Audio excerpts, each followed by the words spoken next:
It's nibble time. Let's get into it. So now that Jesus has gone to the cross, he overcame the Garden of Gethsemane, resurrected, rose again. He is alive. Now, today, the day after, what do we do today? Do we forget? Have we forgotten?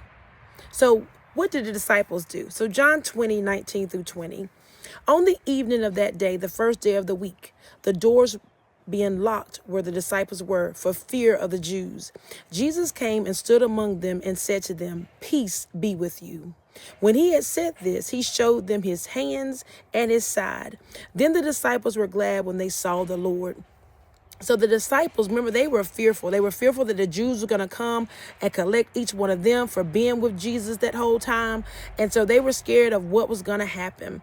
And maybe you're right there today. Maybe you are fearful of the situation that you're in, fearful of the circumstances, fearful of what the letter said that came in the mail, fearful from the phone call. Maybe you're in that situation right now and you got your house locked.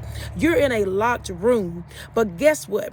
God, Jesus, can penetrate anything. He don't have to worry about having a key. He's just coming on through. And he's going to show you himself. He showed himself to them so they would know that he is the authentic Jesus that died on that cross and rose again. So that's what happened on today, this Monday, the locked day, the first day of the week.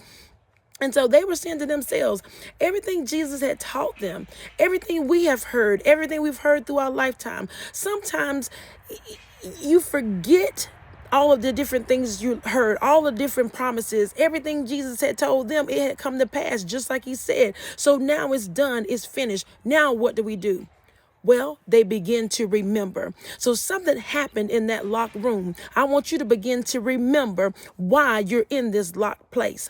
What do you need to remember? You need to remember that he promised you shall be healed. He promised you provision. He promised you that you shall be the head and not the tail. He promised you shall always be above and never beneath. You got to remember these promises. And when you begin to remember how he brought you over last year, you begin to remember how he saved your son. You begin to remember how he somehow made the loan come through and you didn't even qualify for it. When you begin to remember these things, the fear has to go away. The anxiousness got to go away, because now you begin to witness to yourself. You begin to remind yourself, wait a minute now, if he did it for me then, he can do it for me now. And so when you begin to do that, you realize the resurrection wasn't the final end. You realize, yes, he ascended and he went to heaven, but now he lives in me. I have the resurrection.